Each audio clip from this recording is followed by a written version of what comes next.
Well, here we are, another stop on the journey to finding hope, inspiration, and positivity in this crazy world we all live in. You are listening to Changing the Perspective podcast. If you are watching this on YouTube, please subscribe to our channel and like this video below. If you are listening on a podcast service, please like our podcast on your preferred service. No matter how you choose to hear this interview, we are grateful you are following us on this journey. Hey everyone, welcome back to another episode of Changing the Perspective. Today, I actually have someone who's related to another interview that I did, and I have no idea till we got on here. And so I'm super excited that the small world brought me to Michele. I actually found her through, I think probably her assistant that posted in a community that I'm in about she would be a great speaker.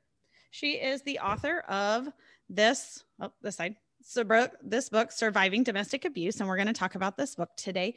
She's here as an expert on how to get support, whether it's formal, informal, and maybe even a discussion of if you are friends or family of someone who's being abused, how you could potentially help them. And I think this is great advice because I've been there, done that, and sometimes the outside people become a little demeaning to your world, even though that's not their intention. And so I'm excited to have you. Thank you so much for joining us today. Thank you so much, Shauna, for having me. I really appreciate this opportunity. I'm excited. So tell us a little bit about you and kind of how you came to write this book and all of that. Sure. Well, I started in the field back in the day. I did my undergraduate work at Stetson University, a degree in psychology. Okay. And then from there, we went directly right into the master's program, a master's of mental health counseling at Nova Southeastern University in Fort Lauderdale, Florida. Okay. And then right from there, we went directly into the doctorate program of Nova Southeastern Conflict Resolution and Dispute Analysis Program. And this is where I began the dissertation process. I started to really hone in on some topics and ideas that I wanted to filtrate through my chair, my committee to kind of nail down. And at the time, what brought me to write the book, and this is part of the dissertation, is at the time I was working for a local jail, and I was working in an inmate in custody female unit. And what I was realizing, I was doing group counseling. It was an anger management, domestic violence, and conflict resolution unit for incarcerated women. And what I was realizing, the more I talked to these incarcerated women, that a lot of them were victims of domestic violence. And it actually just floored me. So I really started to process this in my own head and really had discussions with my committee chair and did some preliminary research to see if there's anything really out there for domestic violence survivors about the supports and such a flawed system that there is and still continues to be, try to improving the system and getting the necessary help that victims, hence survivors, of which I interviewed in the book, needed and really helped them that were effective methods. So the dissertation became more of a preliminary review of survivors' voices and a qualitative research design to interview with them. And then I couldn't, after I got the PhD, I really could not let go of the information that I got. So I quickly tried to manifest the dissertation into a book format. And I got a proposal from Rutledge, Taylor and Francis Company Group, which then published my idea and when I pitched the proposal. That's awesome. So for all the people out there, this book is kind of in format of how you would get out, how, if you were in a domestic situation, how you seek help, how you get the right people in your court for this thing. So let's just kind of go through a little bit of the table of contents and we'll just discuss those. Is that good? Absolutely. Okay. So like part one was seeking help. So obviously this is kind of your initial, like in my situation, you're in the situation, you now realize that maybe it's not a right situation to be in. It's unhealthy. It's dangerous.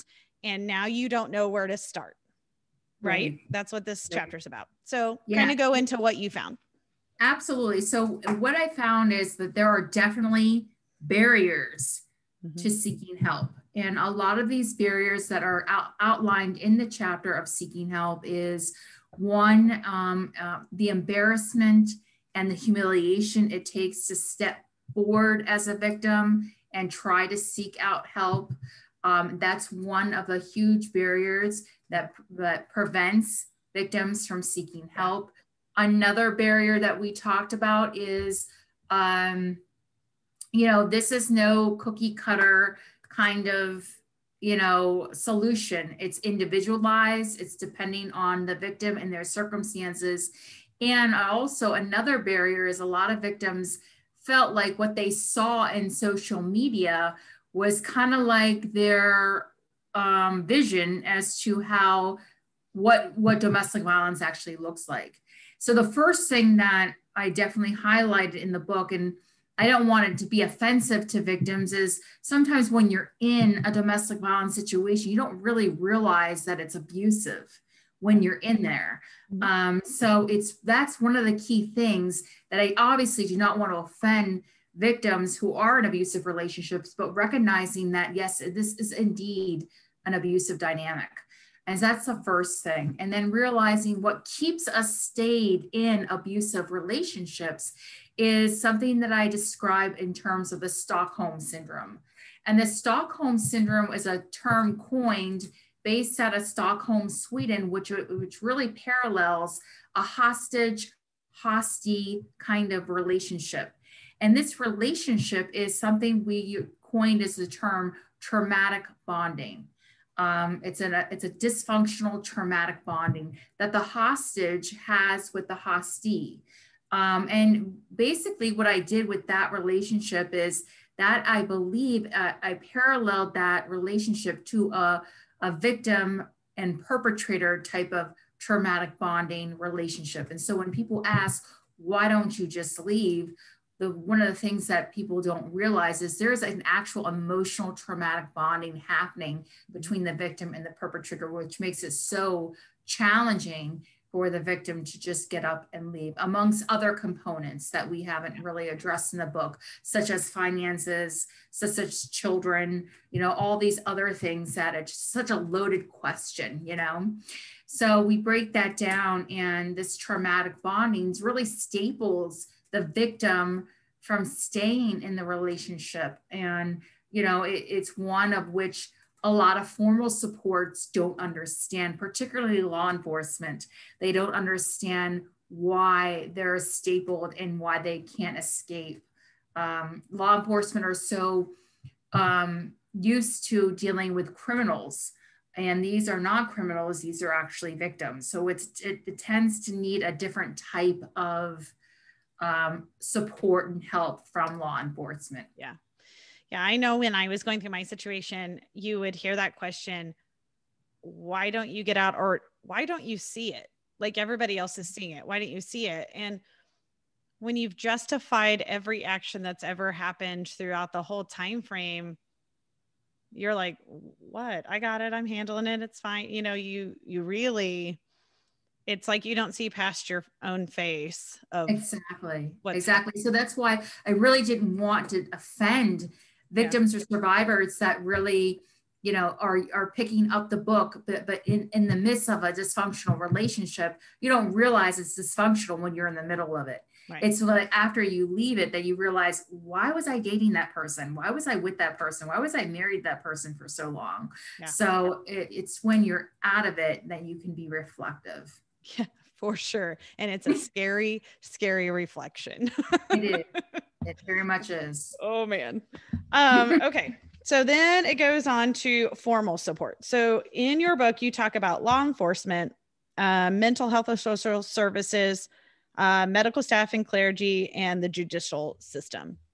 So kind of talk, I guess, just in generals about, I guess, either each one of those or kind of how you got that list.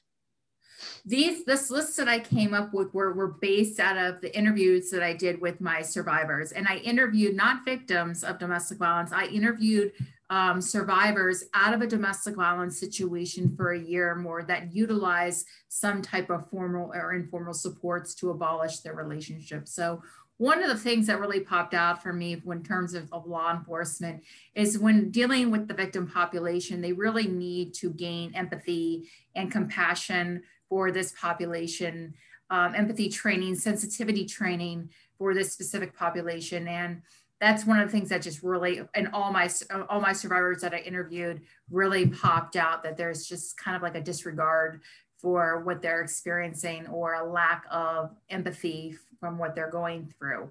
And I found that the gender of the law enforcement officer was really important.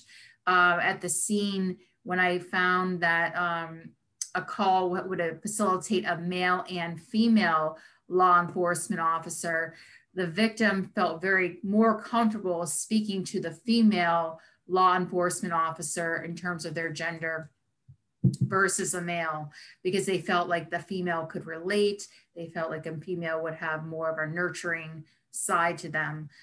So that was also a reflective kind of thing that popped out in my research. In terms of medical staff, we can talk with medical staff.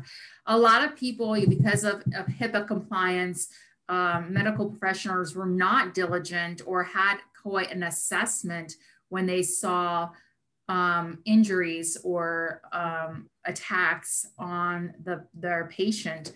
It's not a thorough outline as to going into an assessment of medically about if there is indeed domestic violence. And then when there was, the perpetrator was kind of in the room listening and being controlling. What I learned in my field as being a mental health professional myself and working with this population, some of the things that really highlighted for me was when you're doing therapy, the therapist really needs to allow the victim to process the abuse. And that does not happen at all very much when a victim talks to their therapist about the abuse. The therapist kind of, I felt like when interviewing these survivors, the therapist kind of had their own agenda as really wanting to get straight to the safety plan. Mm-hmm. And really for the victim, it was maybe the first time they're really speaking about the abuse. Yeah. So having them process the abuse and their story can be very empowering and very uplifting for the victim / client. Another thing that therapists do that is problematic is they don't really challenge empathetically. Obviously there has to be empathy surrounding all this. Challenge kind of like the victim's maybe view of the relationship or question it with empathetic responses. A passive kind of soft-spoken kind of yes, ma'am therapist is not effective when dealing with this population, because there is a distortion of relationship. There is a distortion of love, and that needs to be highlighted and brought to the victim's attention in a very empathetic, compassionate manner for therapists. Yeah, I had therapy. I personally seeked out someone that was specific for PTSD and abuse, because I felt like there was some different training or ways that she would do from the just everyday go to a counselor and feel better. And I tell everyone, she saved my sanity. She let me process, but she challenged my way of thinking in ways that I didn't even know I was thinking. Like, it was crazy. But, being 4 years out now, like, I owe her so much for my mental health. And I say, she saved my sanity. Like, I would not have been a very good person if I didn't seek out counseling after all of that. So if you find the right one, totally amazing. Well, that's just the thing, that when you don't find the right one, the statistics of finding another one is very low. Yeah. So I definitely have it in my book that the survivors really sought out someone who had specific training, like what you did. Yeah. Specific training, specific degrees, specific experience working with the victim population and abuse. So that's absolutely true with many domestic violence survivors or victims wanting to seek out specialization.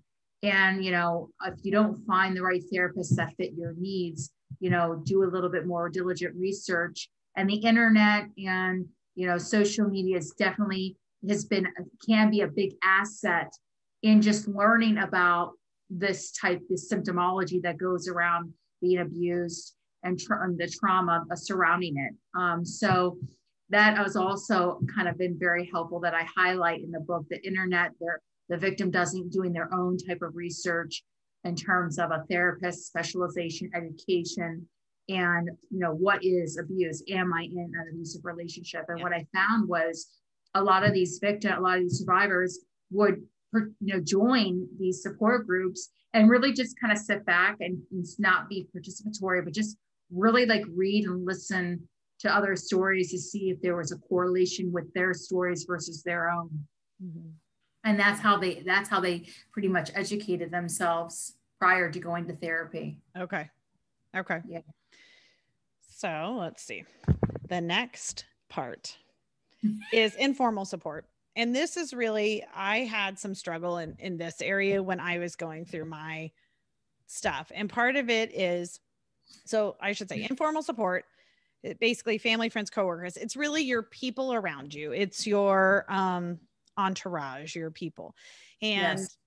I personally had a struggle here because those are the people out of love that are like, why don't you see this? And they're shaking you and they're saying, get out now. Like, we see all of this stuff.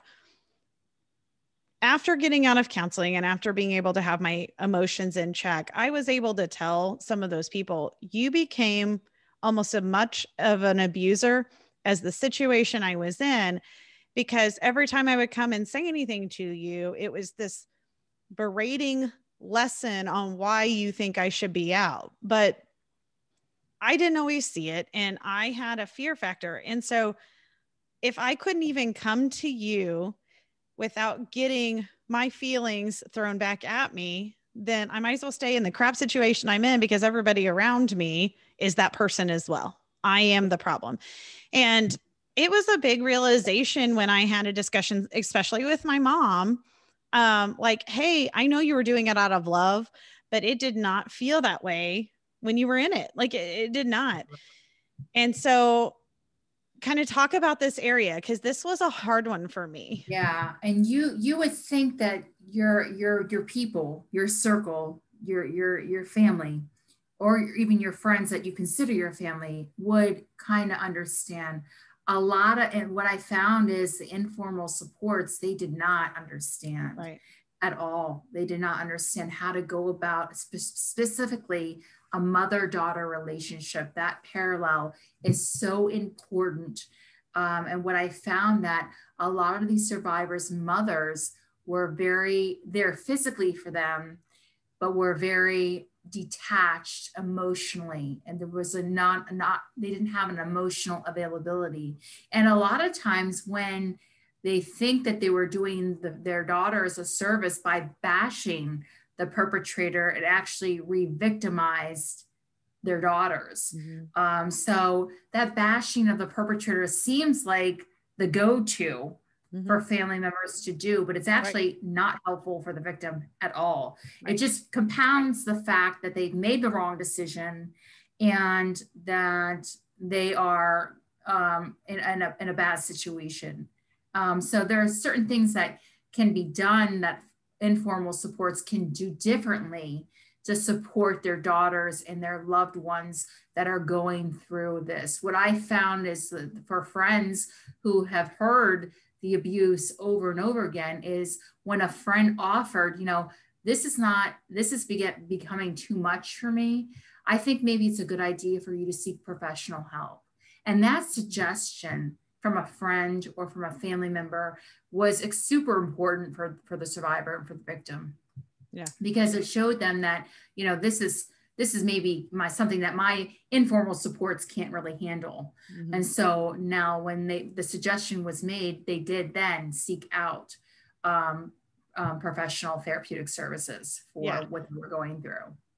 I love my friends and family, but I almost started not talking to them about any of that because I was afraid to hear it over and over and over when I didn't understand it all myself. And so now that I'm out, I have told, I think everybody that was a part of that, I wish you would have just said to me, if you need anything, you decide you're ready to make a change, I am here. You just tell me when, and I will be here.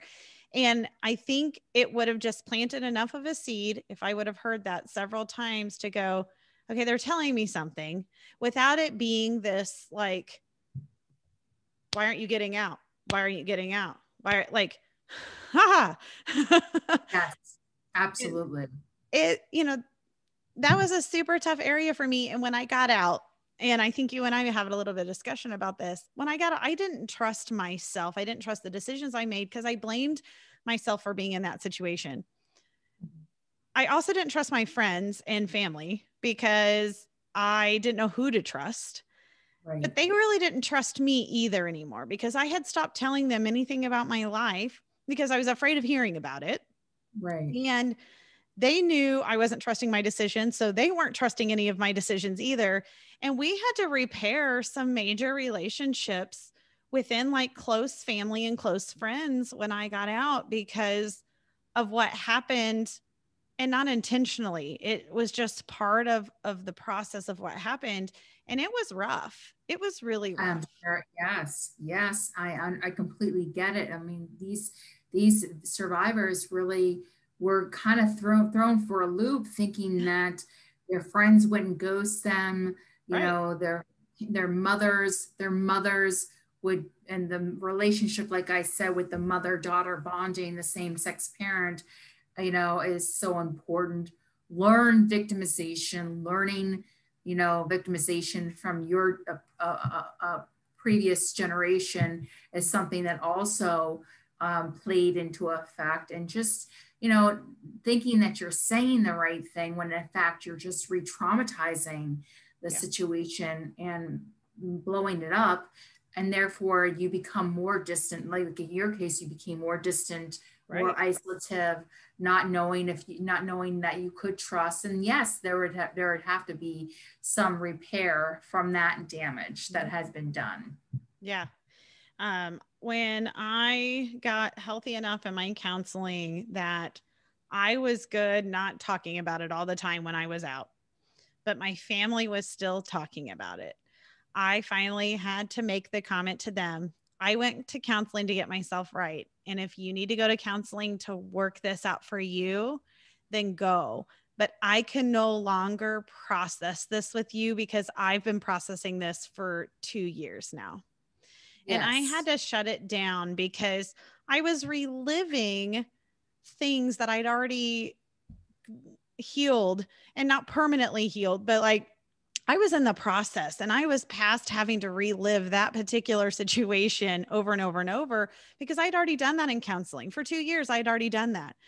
And so for the people out there that have someone that has gotten out and they have just started their healing process, go get counseling yourself if you've got some things that need to be worked on, because that person does not need to continue reprocessing it with you just because you're choosing to not go get help for yourself. And that's a tough one because as a friend or family, you're like, oh, I'm not affected, except for they are very much affected. It affected holidays. It affected the way we, when we met, I was super, distant, or I just didn't talk about very particular areas of my life or whatever. So it's a negative effect. I don't think people. Absolutely. And there are things that, the victim can do to, and, when a daughter gets, or a friend gets victimized, it's definitely effective. It affects their support systems. Yeah. And it does. And, that's a great suggestion for anyone who has been impacted of not feeling kind of helpless, not knowing what to say or what to do or how to facilitate the support that is going to be helpful for the victim. And just hearing about that, and then the strained relationship that takes place between loved ones and the victim is also, a good suggestion to maybe get either some family counseling or some there's supports getting their own individualized counseling, because it feels kind of raw when your loved one, when your daughter is going through all this pain and they're not able to talk about it, but yet it. And it's just there again, there's a huge kind of blockade there. It's a lot. Anything else you want to kind of talk about before we get your advice for us? I mean, one of the things that in the book, it talks a little bit about at the end of each chapter has recommendations for the system. And then what I thought was very important in the book that I put in there is recommendations that survivors have for victims. I think that is really, really important. And some of the stuff that we talked about in the book in this one section about recommendations for victims, is a little bit repetitive, but it reinforces the fact that some of these survivors, they would have known earlier what have happened. They could have saved themselves years of trauma. So I think that section of the book of recommendations for victims coming from survivors that have been out of a domestic violence relationship for a year or so or more, that advice or those recommendations were very helpful for victims. Yeah, I think that's awesome. I will tell anyone that's fresh out of it, you get out, you feel a little bit of relief, but you are not mentally okay. And don't pretend like it, like seek help. I look back 4 years ago and I thought I can handle this. I fixed it. I'm good. I was nowhere near good. Not even kind of, but I, was telling myself I'm fine. So right. The things we tell ourselves after we've been, and the amount of minimization that happens when we have been traumatized because we somehow have a difficult time digesting the trauma and the abuse that we've endured. The minimization and the not putting the right level of significance to it, I think is really puts the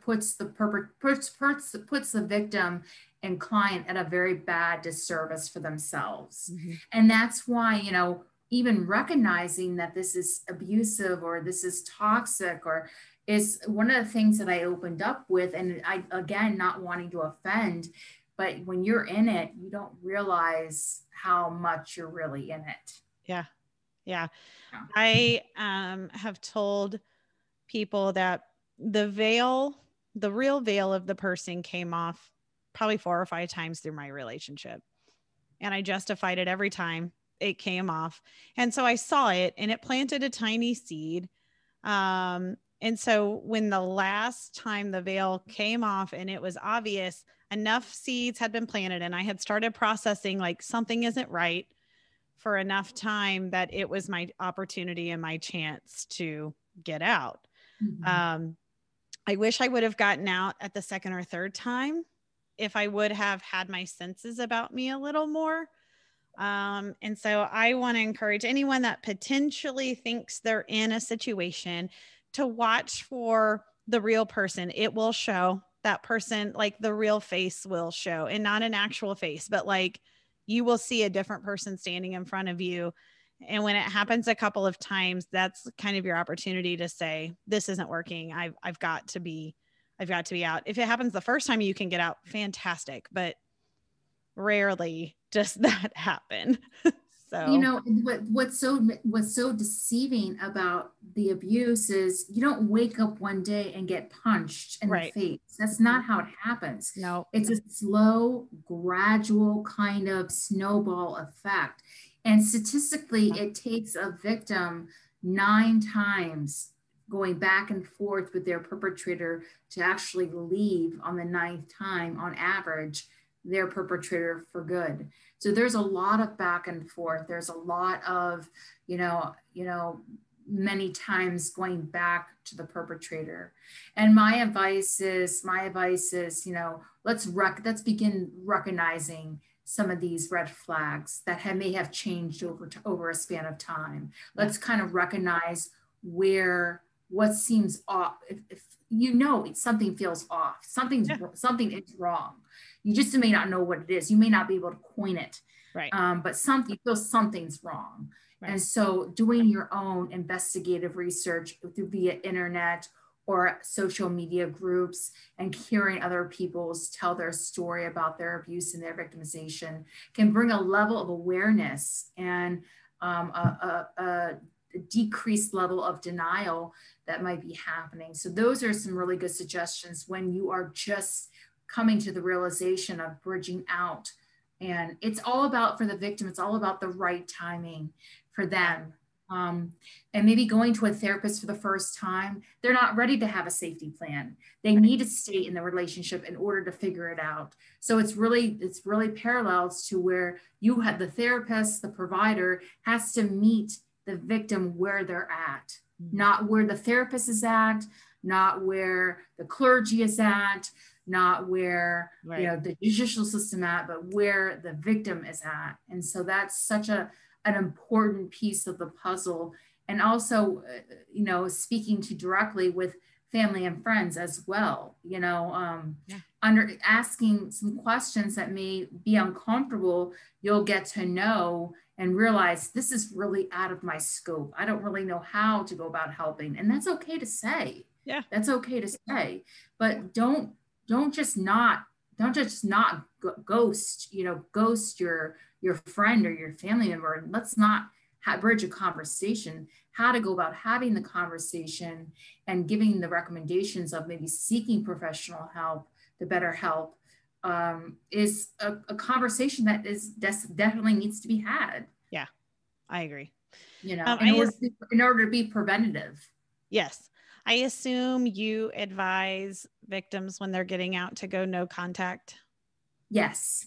That was the hardest yet the best advice I received, but it was the hardest advice I ever received. And so for many times what happens is so often the perpetrator keeps contacting, texting, telephoning, visiting. The best thing a victim can do is just radio silent. Mm-hmm. Radio silent. Because the more you respond, the more you get reciprocated, the more of an exchange happens. Radio silent. Do not feed into the responses. Hardest thing to do because of the emotional bonding, the traumatic emotional bonding, but something that will cease all communication. No type of email, no type of texting. I think I blocked 11 phone numbers, like 5 or 6 email accounts, 5 or 6 social media accounts. I mean, he tried from so many places and so many angles. And if I answered the phone and it was him, I just hung up and then blocked that number. Yes. Text messages that came through that were obviously him, but from a different number, I just blocked it. And I didn't even know whose phone number it was, like who he was using. I have no idea, but I blocked, I want to say it was like 11 phone numbers and multiple emails and multiple social media accounts. And so when you say no contact, that's not just blocking the numbers, that is being diligent when you get something new that you're unsure about. Absolutely. Absolutely. Because they will try everything. Yes. And they will go to all ends to try to make contact, because that contact is what keeps that grounding happening for the perpetrator. So when you go radio silent and you just cut this connection of all types of unfamiliar and familiar contacts, and just go radio silent on your perpetrator, and maybe even having to take legal action is also an important part of the process as well. And if you choose to take legal action and they send you a text message, you report it, because it has to be reported so that if something happens, you have every bit of your evidence to say, I reported that he went against that restraining order or that emergency order or whatever you have. Like, you have to, the simplest thing you have to report, because you need that list of like 20 times he tried so that you can get stalking charges if you have to. Absolutely. Absolutely. And so what people don't realize in the court system, they need that empirical evidence. They need that tangible evidence. Phone logs, text messages, photos, videos. They need all that. They can't just go by word of mouth. You need the tangible evidence. Save everything in a file. Save everything in one file. And when the time comes and their court date comes off, you download everything and you present it as tangible evidence to the courts. And so the judge can then see that this is a stalking situation.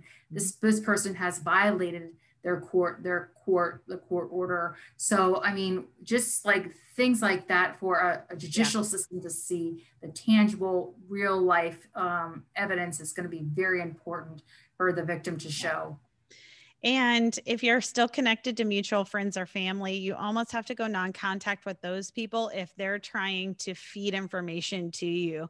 I remember having to tell a couple of people, like, I don't want to hear it. I don't care what you want to say to me. Like, unless it's something that has nothing to do with that situation, I can't.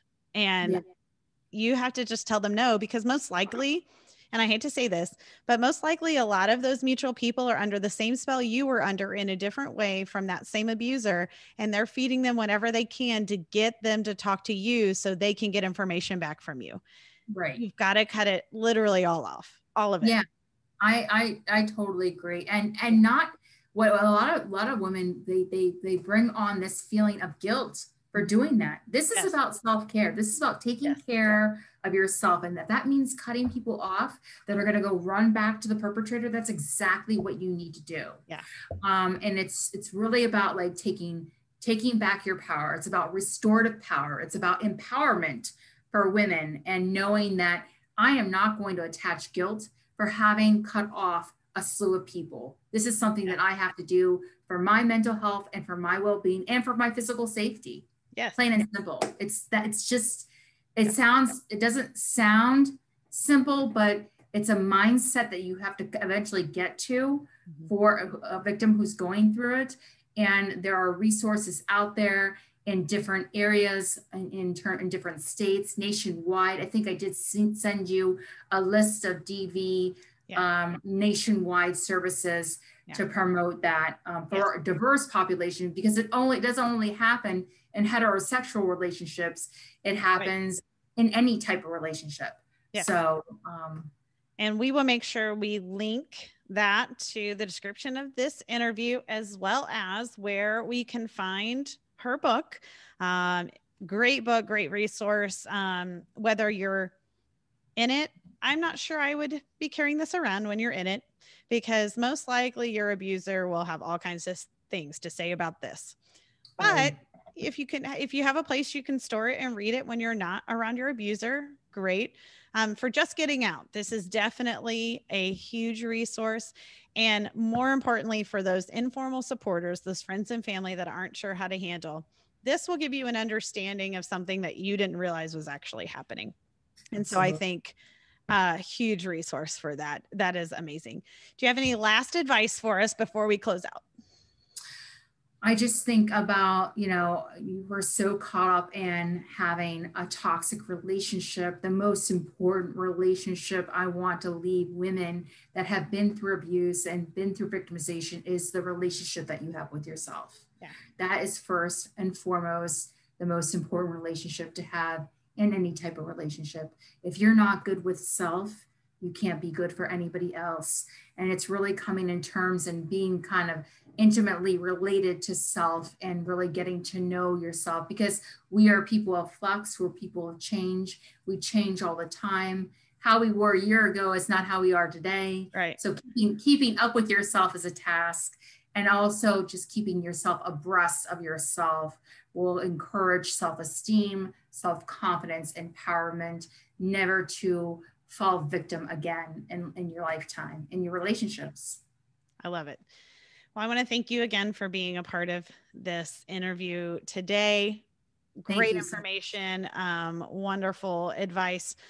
For all of those people who are watching on YouTube, please go ahead and like our channel, subscribe to the channel, like this video, send a comment to Michele. She'd probably love to know your thoughts on all of this. We will link her domestic violence stuff that she sent me, as well as a link to her book so that anyone can have access to how to find it quickly in the interview description. So please do that.